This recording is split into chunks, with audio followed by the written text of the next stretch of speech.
Welcome to the Rhode Island Clinical Educator Development Module 2, Coaching to Bring Out the Best in Your Student Teacher. These modules were funded with a grant from the Collaboration for Effective Educator Development, Accountability, and Reform, and the Rhode Island Cedar State Leadership Team. This module series was created during the statewide shift from student teaching to residency. In these modules, you will hear the term student teaching only. Please understand that the information shared in these modules is applicable to all final full-time field experiences of educator preparation programs, including student teaching, residency, and final internships. You will see these two graphics periodically. When you see the stop sign, that is an indication that we would like you to pause the video and reflect on the concept being discussed. When you see the toolkit sign, that means there is an accompanying resource that will support you in your work with student teachers. This is Module 2, Coaching to Bring Out the Best in Your Student Teacher. Other modules in this series include Module 1, The Basics of Being a Clinical Educator, and Module 3, Equity, Inclusion, and Belonging in Educator Preparation. These modules are designed as a baseline training for teachers who would like to host candidates from any educator preparation program, but are not designed to replace any training that individual universities may require or provide. This general information module encompasses policies and procedures from all educator preparation programs in Rhode Island. You can find program-specific information through your candidate and their university supervisor. Each program runs a bit differently, but there are some commonalities that are useful to know regardless of what program or university you are working with. Thank you for watching. We hope this video is helpful to you as you start your journey as a clinical educator.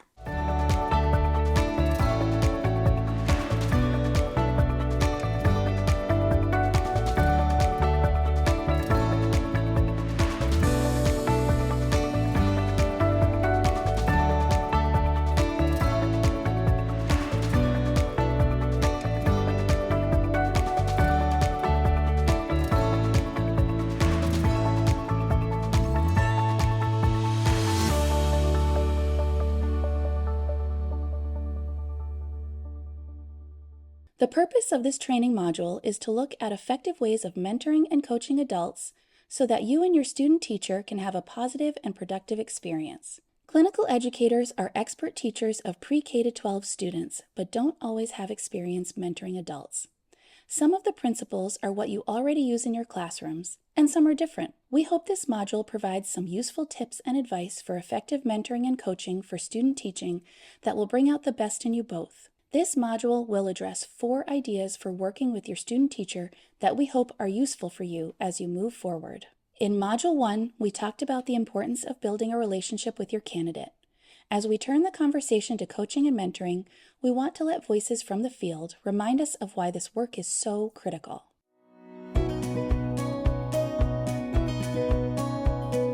So if the clinical educator is meeting their student teacher for the first time, I think they really need to focus on getting to know that student teacher. The big thing is to build relationships, that feeling of trust. So it's a lot about relationships, norming their relationship, and making it a positive experience from the beginning. It's really good to sit down and have a conversation. Definitely make the student teacher feel welcome in the classroom. We often check in with one another and we chat about a lot. Right, and we also just chat a lot. I mean, it's funny to see our conversations evolve from what my day-to-day routine is like as a teacher to what we were talking about, what your plans are for the fall. So it's cool to see the conversation change too. Student teachers should understand that you are going to be kind of like co-teachers together. So I think that it's important to always start with a foundation of communication. The biggest tip I can give someone who wants to be a clinical educator is be open and be honest. I think student teachers are nervous coming in, and it's an experience that they have to grow and evolve into. Fostering a respectful relationship starts from a place of deep respect for the person you're working with. I also just think recognizing who you are as a person and what you're bringing to that relationship, what challenges or difficulties you're currently experiencing in your own professional practice, and being open and vulnerable with that student as you're forming a mutual relationship grounded in respect. Press pause and reflect. What are some ways you build relationships with your students? Which of those techniques can be applied to building your relationship with your teacher candidate? These guiding questions can also be found in the toolkit accompanying these modules. Coaching language promotes conversations that allow information to be more collaborative and positive. Working with a student teacher should come from the positive lens of increasing a beginning teacher's knowledge and expertise. Even upon the completion of a teacher preparation program, candidates are beginning educators. We were all in that position at one time. Effective feedback coaching should embrace an asset-based mindset. This can include focusing on a student teacher's strengths and thinking about what is going right, and using questions to encourage student teachers to focus on challenges and opportunities for growth.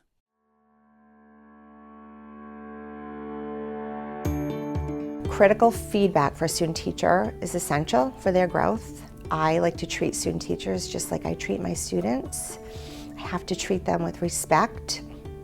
I have to treat them and letting them feel comfortable. If a lesson fell apart, I need to explain how well things went and then explain what fell apart. I need to let the student teacher know that they're doing a great job and how can they do better.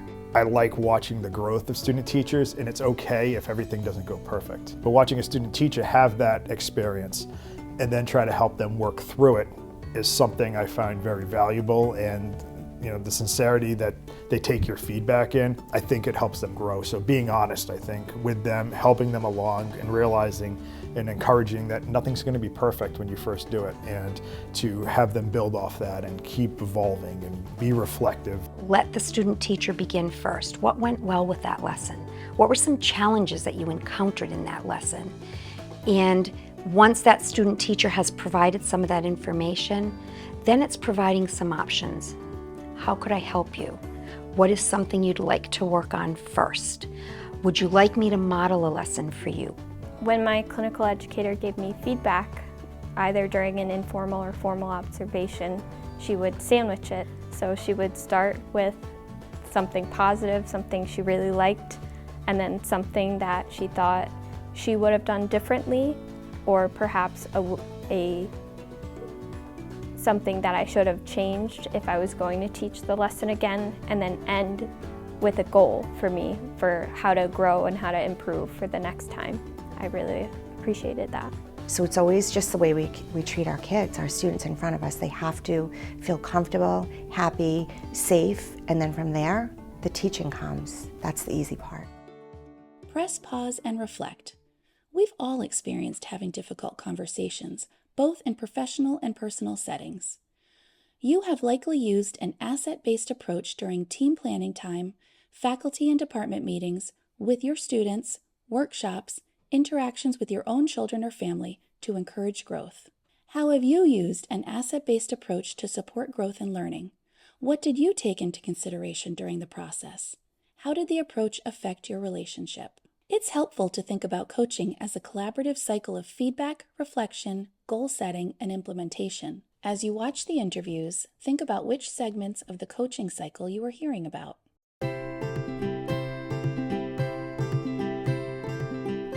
The clinical educator role is more of a coach or an induction coach model or role over anything else. So you need to be able to know and understand and give specific feedback to your student teacher in order for them to be successful. We celebrate successes, and we reflect on failures. A lot of times, I will have an idea of how to do something, and it may not necessarily be the best way to do it, but like Paul was saying, we'll often bounce ideas off of each other, and so I will go to him with an idea about something and say maybe I was thinking of doing something like this, what do you think? And so he'll tell me either I think that's a great idea, that sounds awesome, or I think maybe we should do it this way. I think that's really important to ask as many questions as a student teacher to your clinical educator. Because that just starts the foundation for open communication, which is so important. And I feel that I was able to do that. And then moving forward, because of that, I kept up with the communication between the two of us. I always provide time for reflection and processing after the end of every day. That's invaluable for me as a professional, even today. I like that I have a student teacher that allows me to become reflective, listening to them reflect. It causes me at times to question what I'm doing when I hear what they're doing. And so I find that a learning experience for me, but they don't necessarily know it at first because it's constantly, let's talk about this. What did you get? What did you take from it? What did you notice? And that's always key. There's always going to be that time for reflection. I think the most difficult skill for a student teacher to develop is the ability to ask questions. And then after the student answers is listening to the answer so that you can follow up with more questions perhaps, or direct them, the students, into another way of thinking, another perspective. It goes back to feeling safe, making sure that they understand that it's okay to have questions, it's okay to receive feedback, give feedback. So I think a tool, the collaborative assessment log, which is really just 4 boxes on a piece of paper, and you go through what's working, you put what's working in one box, you talk about challenges, with the student teacher always leading the discussion. I would ask the question, but you need to, what is it? What is working well? And then with that, they also set small goals. Okay, what are you going to do next? What are you going to do about this? And that's one box. And then the teacher can say, I can help with this, I can do this, I can help you find this. But it's a way to hold everybody accountable. So it's a way to hold the student teacher accountable, the teacher accountable, and you can revisit that once a week, every few days, whatever makes most sense for those two to work through it. As a clinical educator, I think it's really important to know that you are growing that student teacher to be the best teacher that they can be in their style. Yes, they have to meet standards, they have to use the curriculum that's being used in the school, but there has to be some autonomy so that they can grow. So grow them, don't try to clone them, so that they can grow to be phenomenal educators that you supported in that growth.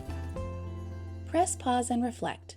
Think about a time in your life when you experienced some helpful coaching. How did it help you learn something new?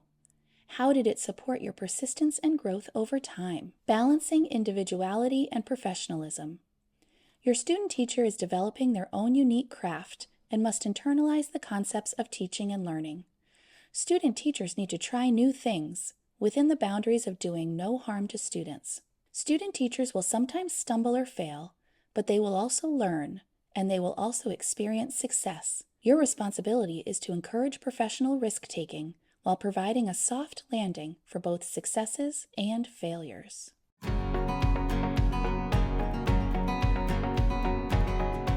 I was encouraged to take risks and step out of my comfort zone. I would say by 2 people, my clinical educator and I would say my supervisor at my college. My clinical educator kind of was like the leader in it. She would show me and model for me how to get in front of the class, because I think that is one of the more scary parts where I was feeling out of my comfort zone. Oh, I have to stand in front of 20 students, okay, and talk. Clinical educators can encourage teacher candidates to take risks and get out of their comfort zone by modeling that. So early in the experience, tell them, I'm going to try something new today. Try something new in front of them, and then act out reflecting and thinking about how it went, pull them into that reflecting conversation. Our teacher candidates come to you with, at minimum 16 years of experience of being a student in classes watching teachers work. But what they haven't seen is the part of teaching that is thinking and reflecting and planning and going back to the drawing board a million times. So they need those opportunities to see risk-taking and reflection and redesign happen. First and foremost, the beginning teacher needs to feel safe.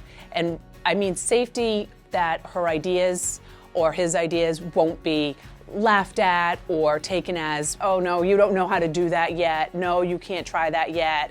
I think they really need to feel welcomed in the classroom so that they feel that sense of belonging right away? I was very hesitant to stray from what I was given for curriculum, for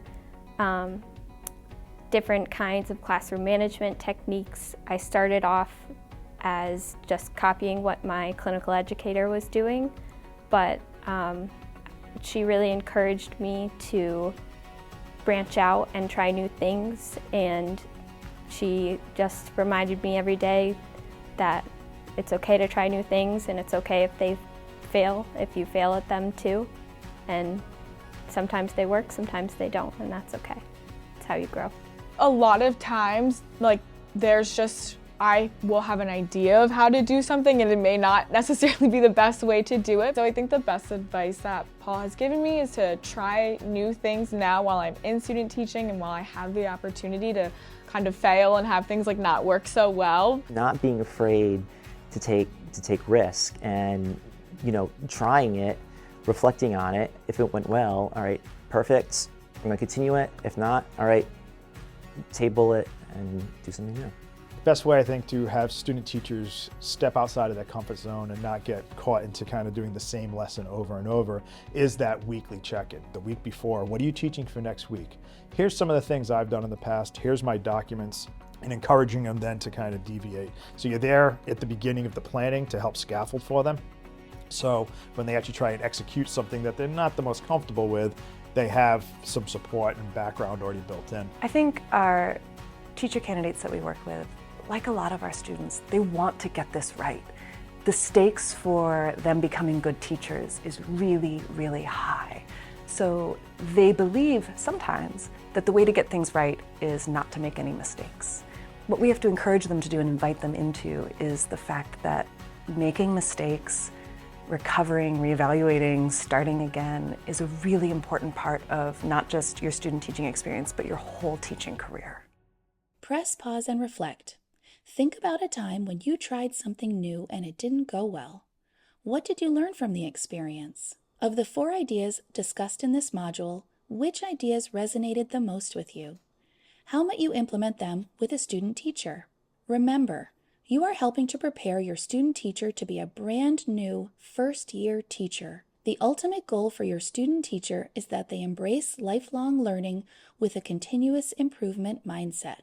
Remember, effective coaching and feedback is actionable, is asset-based, is evidence-focused, is timely, uses questioning to support self-reflection, and can be formal or informal, written or verbal, in the moment or after the fact. Teaching is both a science and an art. As an effective coach and mentor, you will help your student teacher connect theory and practice and develop a mindset of continuous improvement.